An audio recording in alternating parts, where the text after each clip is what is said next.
Good day. As before, just to remind you before I start with this program, that if you're watching any of our videos on Rumble, that's to say the Duran videos or Alexander Mercouris videos or Alex Christoforou videos, you can, if you go to the top of the video, see a red maroon button which you can press. That will take you directly to our locals homepage, where you can, if you choose, join our thriving community, and if you become an active member, you can publish your own exclusive content and also join and participate in my Wednesday live streams, which are exclusive to locals and which take place at 1400 hours Eastern Standard Time. Well, this has been a very interesting 24 hours. There's been massive amount of news and it's difficult to know exactly where to begin.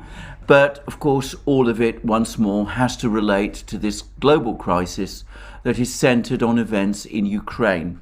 And since we are going to be talking about events in Ukraine, I think perhaps the right place is to start with what is going on in Ukraine. Again, let me reiterate my long-standing point that I have no military background, no military experience, no military expertise at all, and everything that I obtain is from open sources.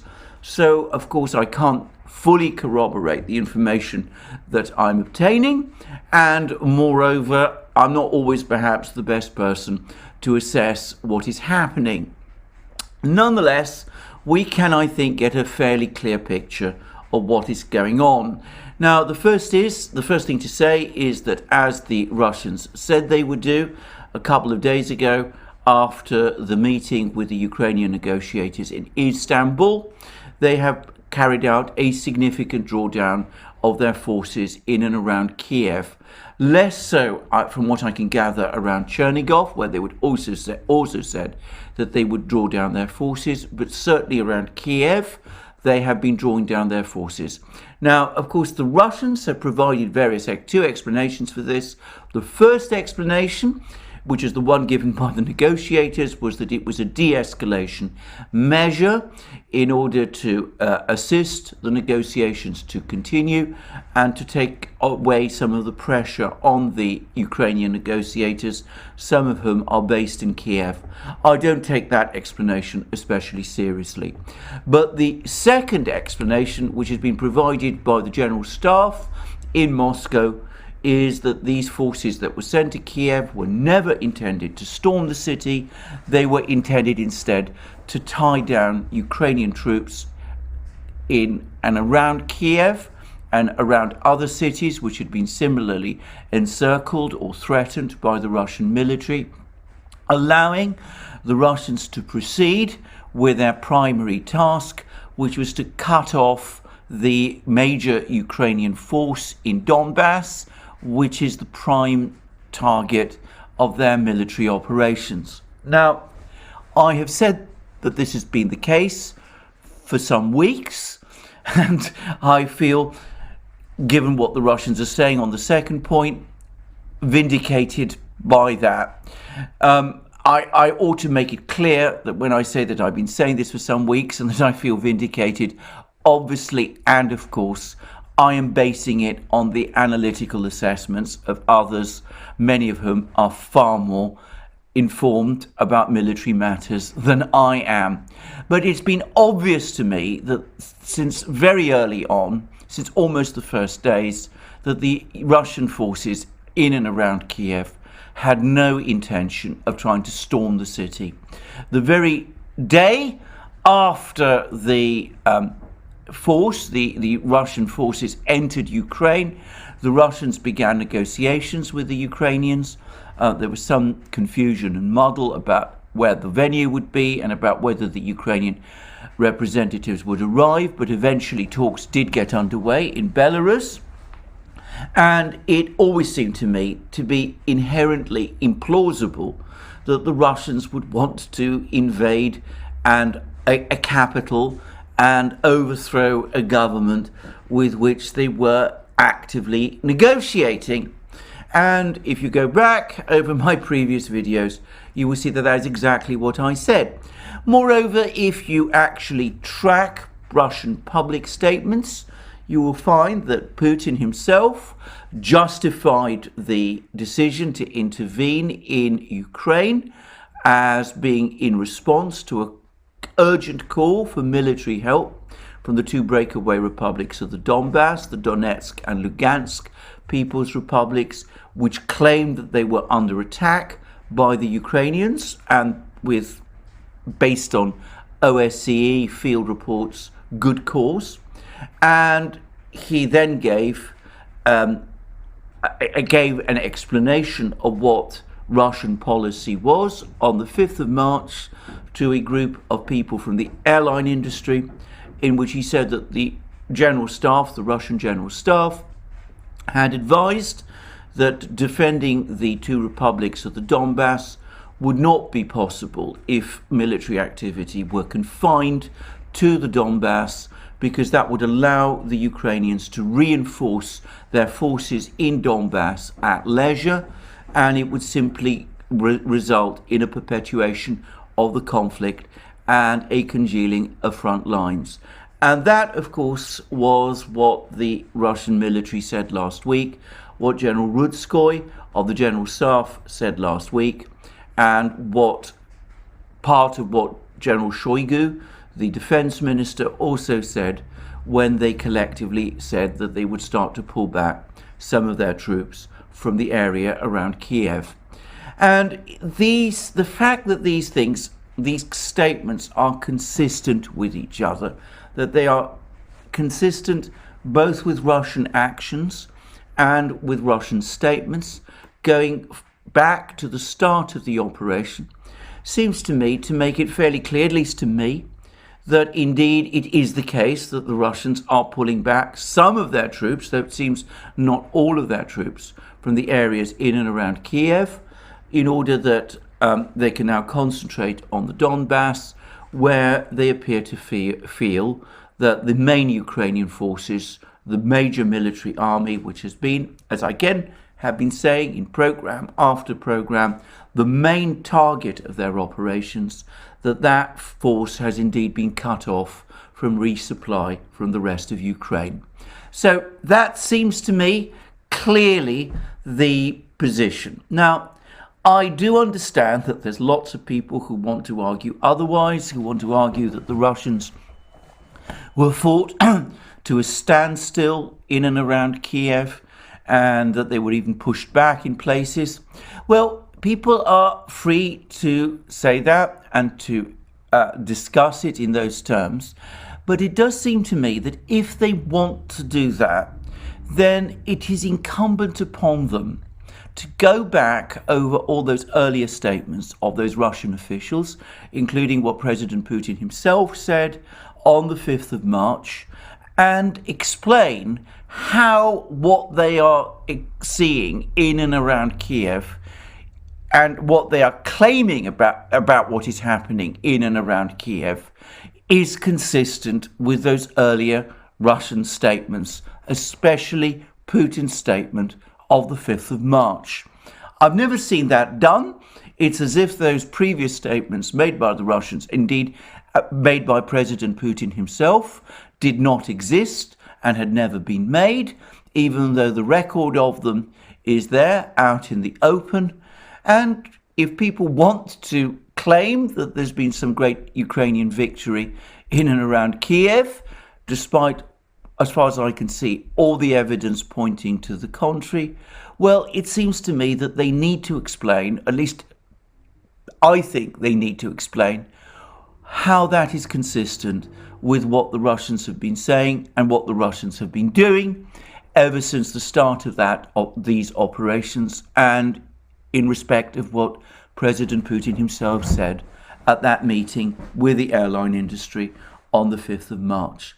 Anyway, that's all I'm going to say about this. It's clear that there's not been, at least not so far, a total pullback of all Russian forces from Kiev, and what some people are representing as Ukrainian advances seem to me simply a case of the Russians pulling out of particular towns and settlements, including the Chernobyl nuclear plant and the accompanying town of Slavutic, which, by the way, was only occupied by the Russians last week. They can. It seems to me, as I said, it's just a case of the Russians pulling out and the Ukrainians moving in. Now, what I find particularly odd about this is that these, I think, non-existent Ukrainian victories in and around Kiev have been happening at a time when the Ukrainians did carry out what was, in all respects, an extraordinarily successful and very daring military operation, and one which they could legitimately take bragging rights for, which was this airstrike on this Russian oil facility in the Russian town of Belgorod. Now, this appears to have been a remarkably well-executed operation, if you believe Russian accounts. Apparently 2 Mi-24 helicopter gunships flew from Ukraine almost at treetop height, evading radar cover, and were able to launch the missile strike on this facility and managed to return intact to Ukraine. So it was an operation clearly carefully planned, extremely well organized, and carried out with great courage and skill. And maybe it doesn't make a huge dramatic difference to the outcome of the war, but it's the sort of thing which I would have thought a military would want to play up, because it shows the daring and skill of their pilots, and of course it's the kind of thing that raises morale. And bizarrely, very remarkably, and completely inexplicably to me, the Ukrainians have now turned round and saying that they have absolutely nothing to do with this operation, that the strike on the Belgorod facility was not carried out by them. They're not saying who it was who carried out the strike, but presumably it was either the Russians or maybe there was some kind of an accident or something.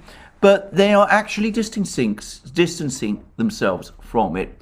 They spent hours refusing to comment on what had happened, and then a few hours later, late in the evening on Friday, Danilov, the head of the Secretary of Ukraine's National Security and Defense Council, came out and published a straightforward denial, saying that the Ukrainians had absolutely nothing to do with this operation.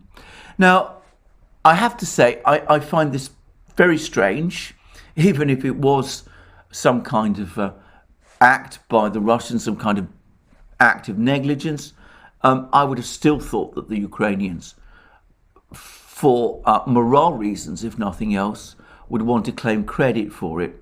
And I'm really baffled as to what exactly was going on there. And it's been suggested, based on some comments that Dmitry Peskov, the President Putin's spokesman, said, that the Ukrainians were not happy, or at least the Ukrainian political leadership is not happy in some ways with this operation, because it somehow gets in the way of the progress of the negotiations with Russia. Now, again, I don't completely understand why that would be so. And for what it's worth, there was another virtual meeting yesterday between the Russian and Ukrainian negotiators. And the Russian chief negotiator, Vladimir Medinsky, said that on the issues of Crimea and Donbass, the Russian position remains unchanged. So it seems that the two sides are still far apart, and it's not at all clear to me what exactly is going on there. Now, this may be connected with another rather strange event, which is that at about roughly the same time, I'm not exactly sure of the exact sequence, Ukraine's President Zelensky sacked to senior Ukrainian military commanders, accusing them of treason. Now, he didn't say who these two commanders, both generals, by the way, had committed treason with, but one of them, I noticed, is a very senior intelligence official. And again, I do wonder whether perhaps this had something to do with this helicopter raid. Now, I'm not sure, I'm just guessing here, but perhaps these negotiations with the Russians are progressing further and faster than we know. That might also explain a very strange article in the London Times a few days ago, which said that the British government is becoming increasingly concerned that Ukraine is making some significant concessions to the Russians over the status of Donbass and Crimea, and that Prime Minister Boris Johnson telephoned President Zelensky of Ukraine to try to dissuade him from making these concessions. Well, that all seems extremely strange to me. I'm not going to say that I have any real explanation for any of these events. I merely note them, and note them with some puzzlement. The one thing one can say with some confidence is that Medinsky, as I said, the Russian negotiator, has made it clear that on the status of Crimea and Donbass, the Russian position remains the same. So we'll just have to wait and see what this all means, and exactly why Ukraine is not giving itself credit for what seems to have been a spectacularly successful military operation. And I don't pretend I know. And even if it is the case that the Russians were annoyed about this and that this somehow unsettled the progress of the negotiations, again, I don't really see why. I don't see why the Russians would be dissuaded from negotiating from Ukraine by an airstrike like this, which, spectacular and as it was, and extremely embarrassing for the Russians as it also was, doesn't ultimately change the state of military operations. Anyway, no doubt, as I said, we'll be having more explanations of this very odd episode in the next few days. In the meantime, all the indications are of a major build-up of forces by both sides in the Donbass, with the Russians now moving huge forces. I've heard one claim that that the forces that are being built up around Donbass from the Russian side may number as many as 250,000 men. Can't confirm that. That does seem to me a very high figure. It may be exaggerated, but that this is a moment when the Russians seem to be preparing for the final destruction of the Ukrainian forces there. The Ukrainians themselves seem to be trying to re-establish some kind of new front line around Dnipropetrovsk, or Dnipro, as I believe it's now called in Ukraine, a city on the Dnieper River. Again, I can't talk about the military realities of this. Some put this force at about 40,000 men. It may be, as some are speculating, a force that's going to try and break through the Russian lines to reach those Ukrainian troops in Donbass, to provide some kind of relief for them. Or alternatively, it could be an attempt to create a new front line. Either way, I'm not in a position to say. But all the indications are that there is a major Russian build-up going on in Donbass, and apparently there's been extremely heavy shelling of Ukrainian positions, and Russian forces are continuing to push south from the town of Izium, which they captured a few days ago. They seem to have built a pontoon bridge across a river in the area, and they're moving their forces ever closer to the central lines of these Ukrainian positions, and that will no doubt be the major battle that will be happening over the course of April, always assuming, of course, that there isn't some sort of diplomatic breakthrough in the meantime. I'd also say that there's been further information about the situation in Mariupol. It seems that the Ukrainian force there, which consists, as I understand it, mainly now of the remnants of the Azov regiment or battalion, now is said to number, the remaining forces, Ukrainian forces in Mariupol, are now said to number 4,000 men. Now, at the start of the siege of Mariupol, the Russians were saying that there were 14,500 Ukrainian troops in Mariupol. Then last week they were saying that it was 7,000. Now they're saying it's just 4,000. Now, I cannot, of course, verify or corroborate any of these figures. It could be that the Russians overestimated the number of Ukrainian troops in Mariupol, or alternatively, and I have seen some pretty harrowing pictures from the city, it could be the case that the Ukrainians have suffered extremely severe losses, and of course, and hopefully, many Ukrainian soldiers have deserted and perhaps been taken prisoner. I certainly hope so.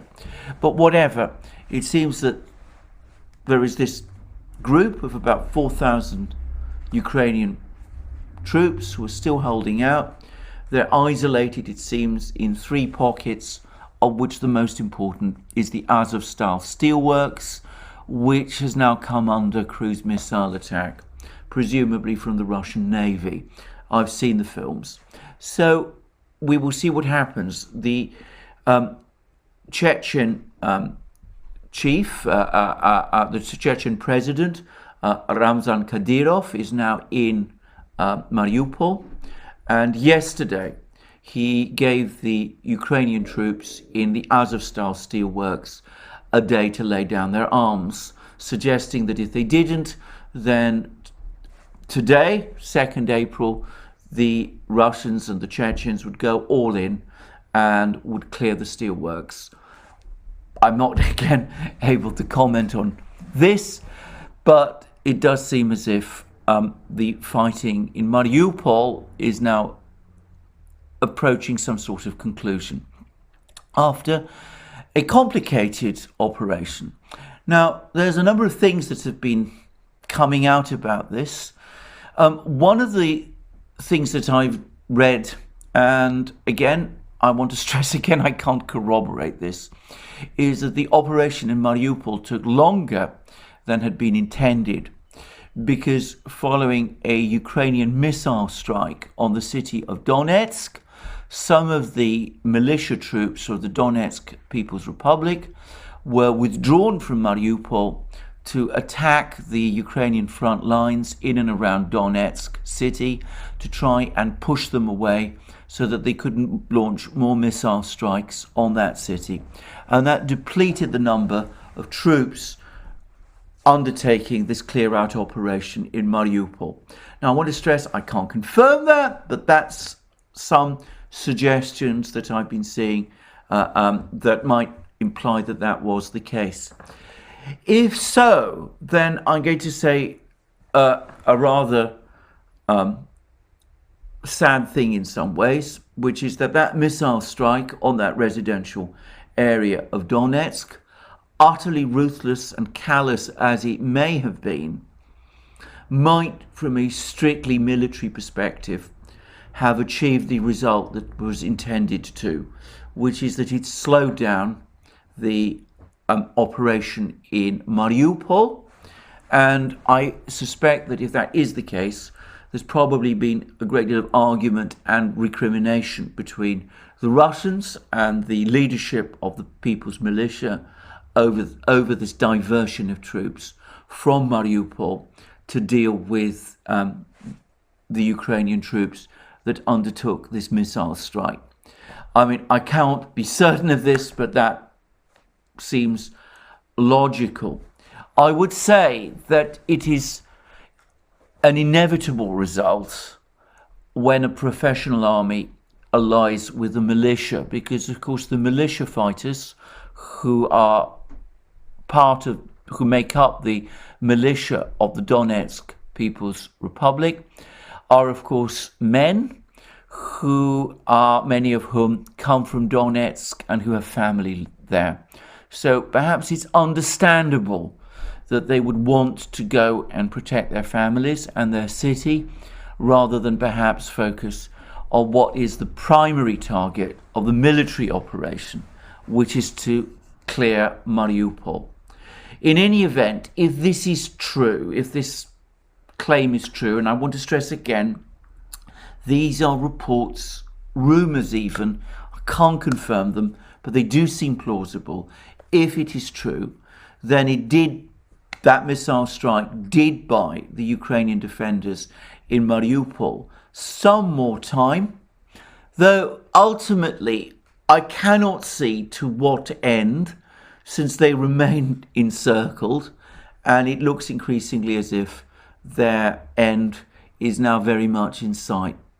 Somebody on the Ukrainian side clearly thinks so, because one of the great mysteries of these last days of the fight in Mariupol is that the Ukrainians have been sending helicopters into the Azovstal steelworks to try to evacuate some people from there. Now, there's again a great deal of uncertainty as to exactly what has been going on. There's been suggestions that up to 6 helicopters have been involved. No question at all that 3 of them have been shot down, 2 of them apparently with passengers on board. And the Russians claim that this is part of an attempt to evacuate the leaders of the Azov regiment, the commanders of the Azov regiment, from Mariupol before it falls. But it does still seem an extraordinary sacrifice, not just of helicopters, but of the very valuable and courageous pilots who fly them, to send them repeatedly into the Azovstal works, to apparently accept 50% casualties when these helicopters are shot down, and the brave men who man them are all killed. And again, I do wonder what the exact purpose of that is. Now, as I discussed in a live stream that Alex Christoforou and Gonzalo Lira and I did yesterday, there are rumours on the Russian internet that the people who were being evacuated from Azovstal are in fact Westerners. And I can't remotely confirm that, but perhaps the fact that the Ukrainians have gone to such extraordinary lengths to try to evacuate these people must be a sign that some of them are considered by Ukraine to be very important. And of course, if they are Westerners, that might provide some sort of explanation as to why this is being done. Who these people are, even if they are Westerners, that's another matter. Anyway, that, it seems to me, is the situation in Mariupol at the moment. One further piece of information that has come out, and this I do consider reliable. Some days ago, I speculated that the siege of Mariupol had pinned down around 30,000 Russian and Allied troops in order to bottle up this and then defeat this Ukrainian force that was occupying the city. Well, I've recently been given an entirely different figure, which is 50,000. 50,000 Russian and Allied troops concentrated in the fighting around Mariupol. Now, that must be a very significant proportion of the total Russian force in Ukraine. And of putting aside the question of whether the Russian army in Donbass is indeed being reinforced on anything like the scale from Russia itself that we are hearing, even if, putting all that aside, once Mariupol falls, and after these 50,000 or so men have rested, and by the way, I should say I do believe this figure, well, that will release another 50,000 troops to participate in this climactic battle in Donbass, which is said to be coming. So that, I think, provides us with some clear overview of the battles, the fighting in Ukraine. As I said, I can't verify, corroborate any part of this, and I'm not, perhaps, as I said, the greatest military analyst, but that, it seems to me, provides us with a fairly reasonable picture of what is going on. I would say that even if this figure of 250,000 Russian troops that I've been hearing about is an exaggeration, it does seem to me that the forces that are now concentrating on Donbass are overwhelming, and presumably the Ukrainians know this, and this may be the reason why they may be pressing ahead with the negotiations with the Russians and are prepared to make concessions which have the British government so concerned. Anyway, that, it seems to me, is as fair a summary as I can make of the present military picture. Alongside the war, there are, of course, the various political and economic developments. And I'm just going to turn first to the political and economic developments. There was a very, very interesting article in the New York Times, which acknowledged finally what has now become self-evident to any detached observer, which is that after a few days of confusion and uncertainty, opinion in Russia, public opinion in Russia, has now crystallized and hardened in support of the war. And the New York Times made the point that those scattered anti-war protests that did take place in Russia in the days after the Russian intervention, in the first week after the Russian intervention, that those scattered protests have entirely ended. And there were some interviews with some of the people who'd been involved in these protests, some of the organizers, and they were admitting that support for the protests has collapsed.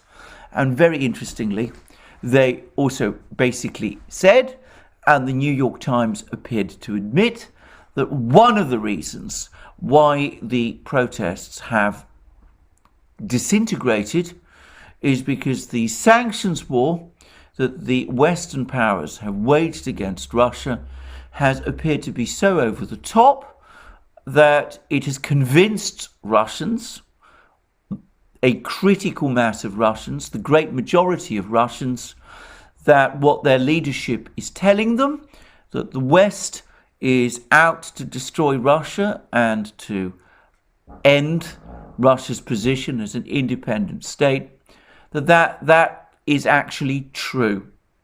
So the New York Times appears to be, in effect, admitting that in the place where it matters most, which is to say in Russia itself, the sanctions war, at least so far, has backfired spectacularly.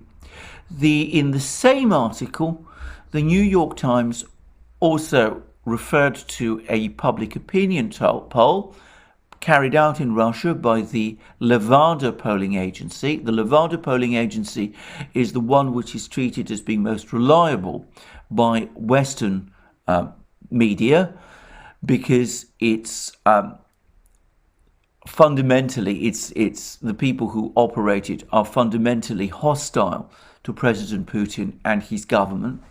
Well, Levada has admitted that President Putin's support now runs in Russia at 83%, double, if you like, more than double what President Biden's support in the United States does.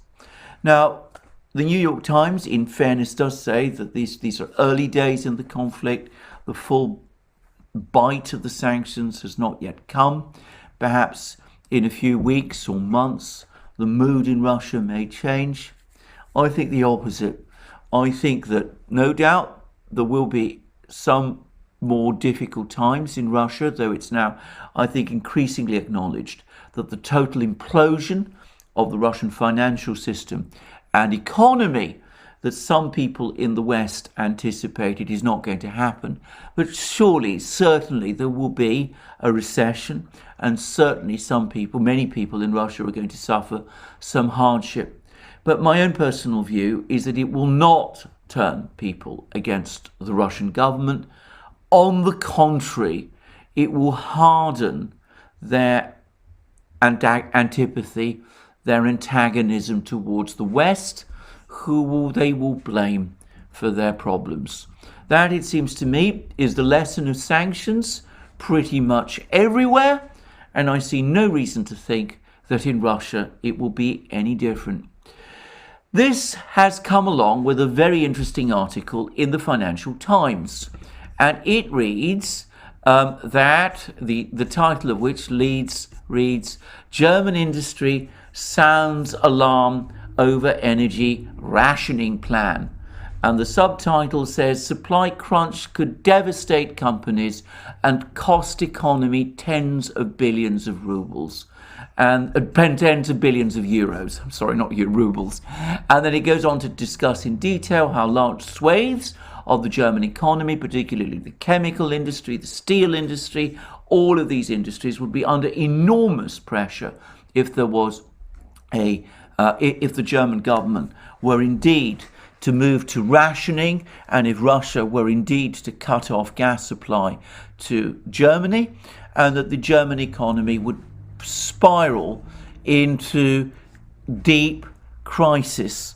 And it discusses especially a German Mittelstand company, Heinz Glas, which makes glassware for companies like Yves Saint Laurent, Tiffany, Estée Lauder.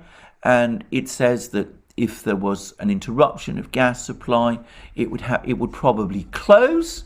And the article ends by saying that the Carletta Heinz, the proprietress of this company, says that moving production away from Germany would be the very last resort. That would be a very difficult thing to do, in my opinion, anyway. And then it says that she remained unimpressed by the political decisions that has led to her company facing an existential threat. Our country has really failed to secure a second source for gas. No company could do it this way. Well, there we go.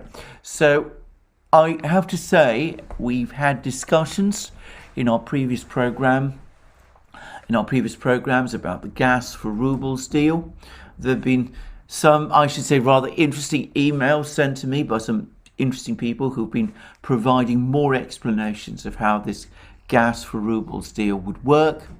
I have to say that the amateurs, the people who run the German government, are no doubt having the full details of what would happen if gas was cut off to Germany explained to them by the German industry. And I suspect that over the course of this month, when payments start to fall due, a decision will be finally made by German businesses, the German energy businesses, to do what the Russians have insisted upon, which is that they open their accounts with Gazprom Bank in order to pay for the gas, with the gas being paid to Gazprom Bank, with the money being paid to Gazprom Bank in euros, but then converted by Gazprom Bank and then paid on to Gazprom in rubles. I think that the realities are, and this article in the Financial Times makes it, to my mind, absolutely clear to me that the realities are that Germany simply cannot afford, and Europe simply cannot afford, this kind of energy cut-off that would happen if they don't fall in with this scheme. I really have to say this. I don't see why they would not. It doesn't seem to me to undermine the sanctions in any fundamental way. It does look as if it does recalibrate some of the contracts, but in ways that are normal in business operations. And I would have thought that the German interest and the European interest is to keep the gas flowing, all the more so as there is now growing skepticism across the industry that the Europeans really are in any position or in any state to replace gas and oil from Russia. And whilst I'm talking about the subject of oil, I may as well also say that I read a report, I can't independently verify it, that despite the announced embargo on importation of Russian oil, the United States actually is quietly still buying Russian heavy crude because it needs it in order to convert it into diesel. Now, I'm not certain that this is the case, but that is what I have been reading. And for what it's worth, again, I believe it to be true. Well, that seems to me where we are with the economics, that's where we are with the politics, and that's where we are with the military affairs. There's also been quite a lot going on the diplomatic fronts. Sergei Lavrov, as I discussed in one of my recent programs, has just been to China. He had a very good meeting, as far as I could tell, with the Chinese Foreign Minister, Wang Yi. And then he went to India. And he had meetings not just with the Indian Foreign Minister, but also apparently a very friendly meeting with the Indian Prime Minister, Narendra Modi. Now, at about the same time, all kinds of Western diplomats were also flooding to India, apparently trying to persuade the Indians to distance themselves from Russia in some way. But importantly, Modi did not meet with any of these Western diplomats, though he did meet with Lavrov. And I would add that there was a meeting between the British Foreign Secretary, Liz Truss, and the Indian Foreign Minister, and people who followed that meeting all describe Liz Truss as leaving the meeting feeling angry, looking angry, and apparently ice cold. So it seems that that meeting in India did not go especially well. Now, there continues to be rumours that some major rupee oil deal is on the horizon. Well, we shall see. I suspect it is. I'm going to make a further guess that it's going to take some time for this deal to be processed. I understand that purchases of oil, Russian oil, have been quietly resuming on a large scale over the last few weeks. Apparently, Russian oil sales in March actually exceeded Russian oil sales in March of 2021. I can't confirm that, by the way, but I suspect that the Russians are under less pressure than seemed the case a few weeks ago to finalise this ruble deal with India. And I suspect India, for its part, feels that this deal still needs some work. It looks like an extremely complicated deal to me. And from what I've understood anyway, it's been something that's been mooted between the Russians and the Indians for some time. The Indians seem to be open to this idea and they seem to be moving forward with it. And perhaps the events in and around Ukraine have accelerated the momentum to finalise it. But I suspect still some work needs to be done. But anyway, on the substance, the Indian position on Ukraine clearly is not changing. Well, that is India. And of course, we had Lavrov's previous very, very friendly visit to China. But all of that has been overshadowed by an extremely difficult meeting between the Europeans, the European leadership, the leadership of the EU, Charles Michel and Ursula von der Leyen, and the Chinese leadership led by Xi Jinping. Now, that meeting clearly did not go well because the Europeans came to that meeting apparently determined to discuss Ukraine and in effect only Ukraine. They seem to be interested, they seem to be trying to get once more the Chinese to come out and condemn the Russians, a total non-starter in my opinion, and they also seem to be trying to persuade the Chinese to put pressure on the Russians to end the war in Ukraine, which to my mind is also a total non-starter. And the Chinese, including Xi Jinping, responded, as one might have expected, by telling the Europeans that China will not take those kind of steps, and telling the Europeans that they need to start detaching themselves from the United States, that they shouldn't allow their foreign policy to be hijacked by that of the US, that they need to develop a more independent policy to that of the US. And it's very interesting to see that for once, in describing a summit meeting, the Chinese and the European media, I say the European media because the Financial Times, which I'm just about to quote from, is very widely read in Europe, that the Chinese and the European media have come up with almost identical headlines. So this is the headline that the Financial Times has given in discussing this meeting between Xi Jinping and the Chinese leadership and the EU leadership of Ursula von der Leyen and Charles Michel.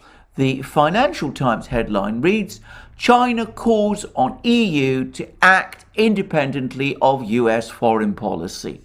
And then we go to Global Times. And what we read, the headline that we read there, it reads, "Xi calls on EU to form independent China policy, encourages bloc to take primary role for Ukraine resolution." And when you go further down in the article, you learn that when the Global Times article, it says that when Xi called on the EU to form an independent China policy, he meant independent from the US. There's also, by the way, rumors that Xi Jinping, or at least some Chinese officials, apparently told the Europeans that not only is the US and NATO the cause of the whole crisis in Ukraine, but that NATO is well past its sell-by date and should have been closed down following the end of the Cold War, and that it is its continued existence which is the source of the current tensions in Europe. If the Europeans were told that by the Chinese, which I can't confirm, then all I will say is that it would have probably made them extremely angry, but also extremely worried. To be told that by the Chinese must be extremely exasperating for them. But anyway, it looks as if the Western powers have failed with India, and in the case of the EU, they failed even more spectacularly with China. As various Russian commentators have been correctly pointing out, if you look at a map and you look at which countries have sanctioned Russia and which have not, it becomes immediately obvious that the sanctions which have been imposed on Russia are entirely by the Western powers, and that the rest of the world, every part of the world which is not aligned with the West, which is not part of the Western alliance system, every part of it has, every country in it has, to a greater or lesser extent, refused to participate in this sanctions war. The two exceptions are Turkey, which is a NATO state and therefore a nominally an ally of the West, which has refused to impose sanctions on Russia, which has, in other words, gone against Western policy on this issue, and Singapore, which has imposed some sanctions on Russia, though it is an ASEAN state, but has done so apparently in a very unenthusiastic and somewhat ineffectual way. So there we are. There's been, in my opinion, I would just finish this somewhat long program in saying something of a change of mood. If you remember the situation a few weeks ago, it was all very fevered in the West. Let's talk about supplying Ukraine with fighter jets, MiG and Sukhoi fighter jets, of Polish forces entering Western Ukraine, NATO intervention forces entering Ukraine. All of that seems to have died down now. The Germans are providing some obsolete old Soviet infantry fighting vehicles, some of which apparently date from the 1960s. And the United States, of course, previously said that it would provide Ukraine with some ex-Soviet anti-aircraft missiles, some of which missile systems, some of which also date from the 1960s, and some of which apparently even use vacuum tubes.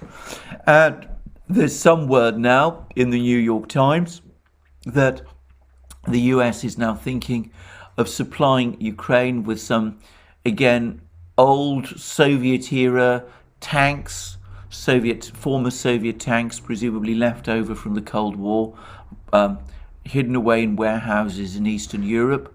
None of these weapon systems are going to change the balance of the battle, and in fact the Russians appear to have little difficulty in destroying Ukrainian surface-to-air missile centres, and of course the numbers of tanks that the Russians claim that they've destroyed in Ukraine run into the hundreds, perhaps even thousands, and a few dribs and drabs of old vehicles from Europe, from NATO, old Soviet vehicles, is not going to make any significant difference. It's a token move, and one which I suspect will leave the Ukrainians feeling exasperated. Well, there we are.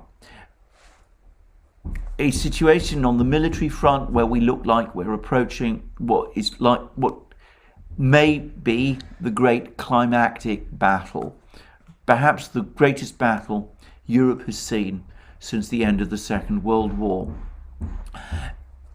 An economic situation which is becoming increasingly difficult, especially in Europe, and a political hardening of the mood in Moscow, in Russia. A diplomatic situation where the US and the West is banging against closed doors in Beijing and New Delhi. This crisis still has some way to go, but it seems to me that the big sanctions games have now been played out. I think it's clear that they failed to make the knockout blow on the Russians that some expected, where, as I've said in my previous program, trapped in the West in an economic war of attrition, which is going to be increasingly hard for us. But in any event, it seems to me that it's now becoming increasingly clear that the center of this crisis, the place where it will play out, will not be through sanctions or diplomacy. It will either be on the battlefield in the Donbass or in the negotiations, the direct negotiations between Russia and Ukraine. I hope that these negotiations do achieve some sort of outcome, because if the battle that is coming in Donbass is going to be anything like as huge as all the indications say, then inevitably thousands, perhaps tens of thousands of young men will pay for it with their lives. Thank you for joining me again today for this program. I look forward to you joining me again soon in further programs on this channel. And of course, as I pointed out at the start of this program, you can join us also on Rumble and Locals, and of course on our various other platforms. You can also support us via Patreon and Subscribestar, and by going to our shop and buying the things that you will find there. And you can also, if you choose, join us on Locals, participate in my live streams there. And please don't forget, if you've liked this video, to press the like button and to check your subscription to this channel. Thank you for joining me again today.